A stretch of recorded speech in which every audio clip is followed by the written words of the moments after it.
नमस्कार, आप देख रहे हैं न्यूज 8। महाराष्ट्र के कई जिलों में आज मराठा आरक्षण को लेकर प्रदर्शन हुए।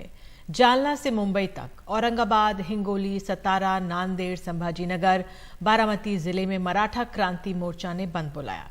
जालना में हिंसा, आगजनी और लाठीचार्ज के बाद प्रदर्शनकारी उप मुख्यमंत्री का इस्तीफा मांग रहे थे, तो मुख्यमंत्री ने आज उच्च स्तरीय बैठक के बाद आश्वासन दिया। महाराष्ट्र के संभाजीनगर में सोमवार को दुकानों के शटर गिरे रहे।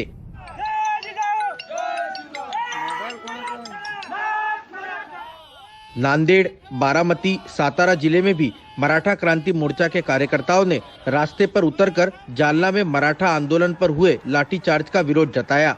साथ ही दोषियों पर कड़ी कार्रवाई करने और सरकार से जल्द आरक्षण लागू करने की मांग की है। नेता विपक्ष विजय वडेट्टीवार ने मराठा आरक्षण के मुद्दे पर विधानसभा का विशेष सत्र बुलाने की मांग की है। फिर से आरक्षण को भूल गए, इसलिए फिर से एक बार याद दिलाने के लिए आंदोलन करना पड़ रहा है। मराठा समाज के आंदोलन को हमारा समर्थन है।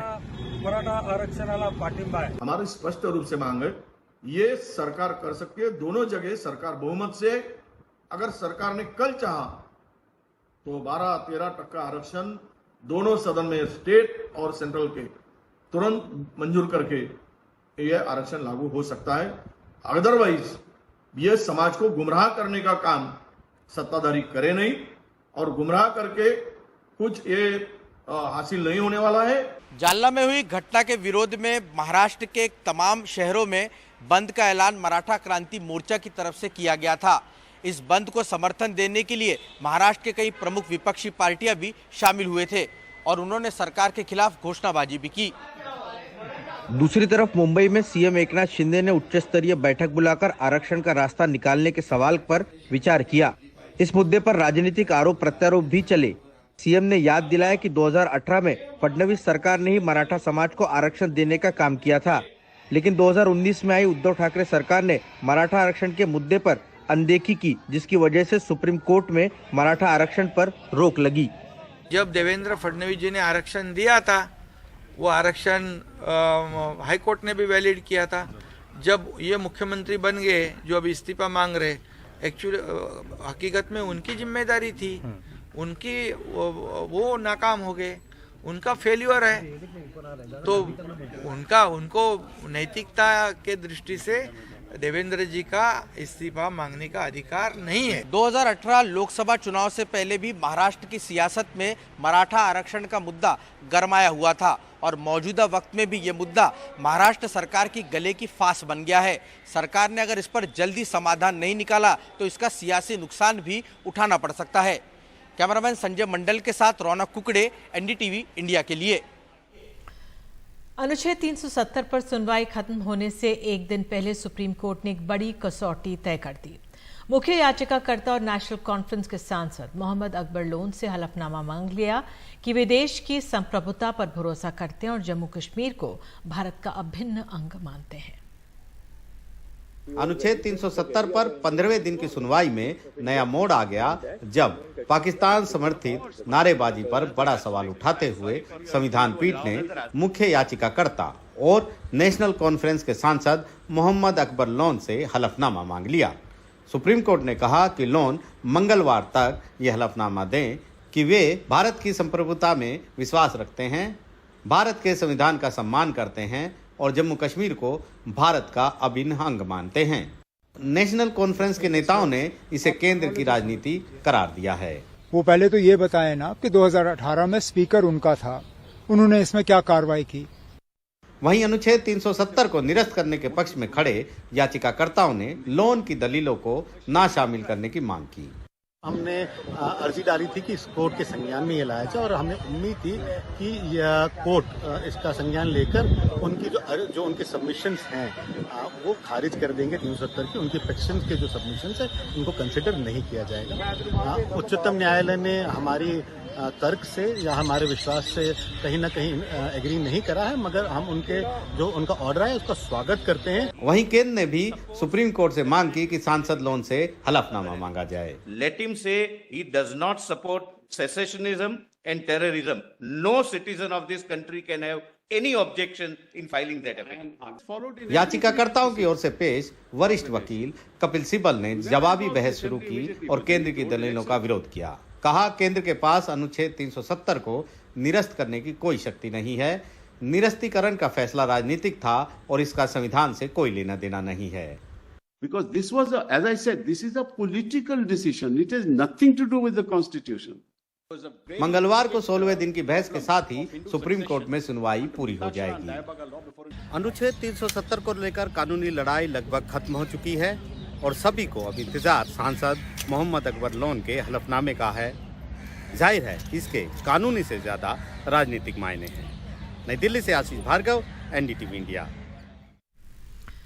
तमिलनाडु के मुख्यमंत्री एम के स्टालिन के बेटे उदयनिधि स्टालिन के सनातन धर्म पर विवादित बयान से वो मुश्किल में फंसते जा रहे हैं। उदयनिधि स्टालिन के खिलाफ 2 जगहों पर दिल्ली और मुंबई में शिकायत दर्ज कराई गई है।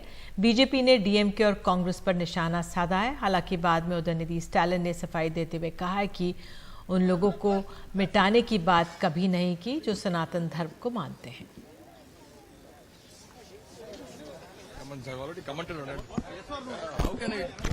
मैं आप लोगों से कहना चाहूंगा, आप लोगों से पूछिए, कांग्रेस के लोगों से, क्या आपके घटक डीएमके के एक नेता ने ऐसी बातें कही हैं? क्यों नहीं डीएमके के साथ आप रिश्ता तोड़ देते? नहीं तो आपको देशवासियों से क्षमा याचना करनी होगी बहनों भाइयों। देश ऐसे माफ नहीं करेगा। सनातन धर्म में जाति, पंथ और मजहब के आधार पर कोई भेदभाव नहीं है। कि उनकी अभी इंडिया अलायंस की मीटिंग हुई है, घमंडिया समूह की मीटिंग हुई है। उस कन्वेंशन में उन्होंने कन्वेनर तय नहीं कर पाया, नेता तय नहीं कर पाए, लेकिन नीति तय कर दिए। नीति उन्होंने तय किया, सनातन को नीचा करना। ये नफरत की दुकान चलाने वाले लोग, ये कहते हैं हम महवत की दुकान चलाते हैं, ये नफरत की दुकान चलाने वाले लोग, ये अंग्रेजों से ये गुण उनमें अभी भी बचा है। फूट करो और राज चलाओ। और इस मसले पर कांग्रेस की तरफ से 2 बयान आए हैं, उनमें विरोधाभास दिख रहा है। प्रियंक खड़गे और कमलनाथ के सुर अलग दिखे।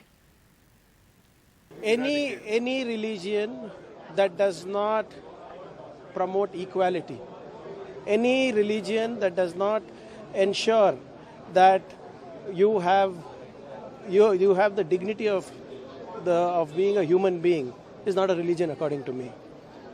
Any religion which does not give you equal rights, does not treat you like humans, is not a religion. So it's as good as it is. Stalin ने कहा कि कोरोना की तरह सनातन धर्म को भी खत्म कर देना चाहिए। वो उनकी व्यक्तिगत राय होगी, हम उससे सहमत नहीं हैं।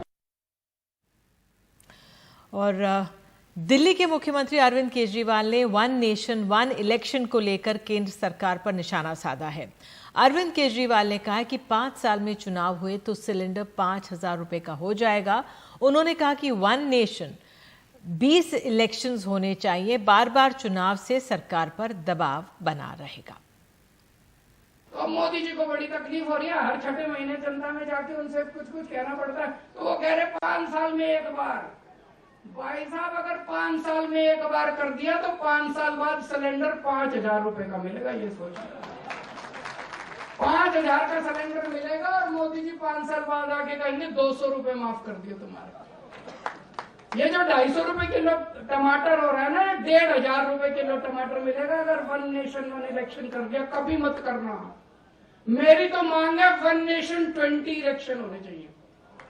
हर तीसरे महीने चुनाव होना चाहिए। हर तीसरे महीने चुनाव होगा, कम से कम ये कुछ तो देके जाएंगे, है कि नहीं है? नहीं तो ये शक्ल नहीं दिखाएंगे अपनी, 5 साल शक्ल नहीं दिखाएंगे ये। और अब बात आगे बढ़ते हैं, अपने किसानों की बात करते हैं। मार्च में बारिश और ओले ने मध्य प्रदेश में किसानों को रुलाया तो सावन में बादल बरसे ही नहीं है। भोपाल सहित 11 जिले ऐसे मध्य प्रदेश में जहां 30 से 46% तक कम बरसात हुई है। और खराब मानसून के बाद बिजली का संकट भी गहरा है। धान सोयाबीन पर संकट आ गया है। तो मुख्यमंत्री शिवराज सिंह चौहान ने आपात बैठक के बाद महाकाल के दरबार में बारिश के लिए अर्जी लगाई। गुना, श्योपुर, आगरमालवा, नीमच, शिवपुरी और झाबुआ जैसे जिलों में खेतों में दरारें दिख रही हैं और ऐसे में सोयाबीन की फसल बर्बाद हो रही है। मध्य प्रदेश में इस बार सामान्य से 18% ओवरऑल कहें तो बारिश कम हुई है।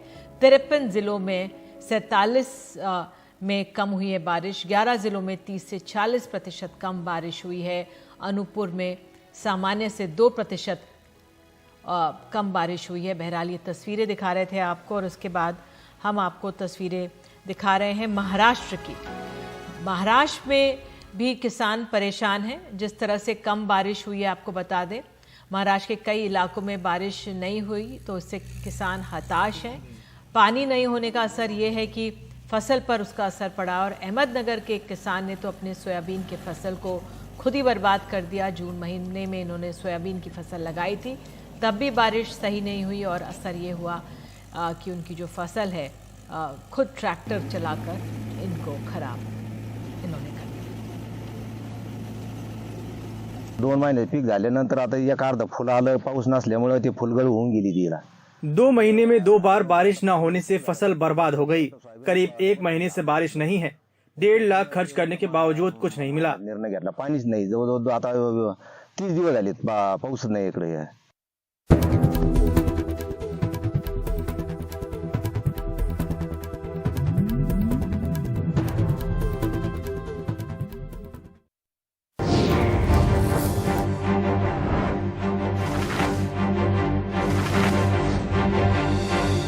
बात G20 की। दिल्ली अपने मेहमानों की मेज़बानी करने के लिए सज चुकी है। दिल्ली के तकनीकी एयरपोर्ट पर जहां एयरफोर्स 1 के अलावा कई VIP जहाज उतरेंगे, उसकी सुरक्षा का जायजा लेने खुद प्रधानमंत्री के प्रिंसिपल सेक्रेटरी PK मिश्रा पहुंचे।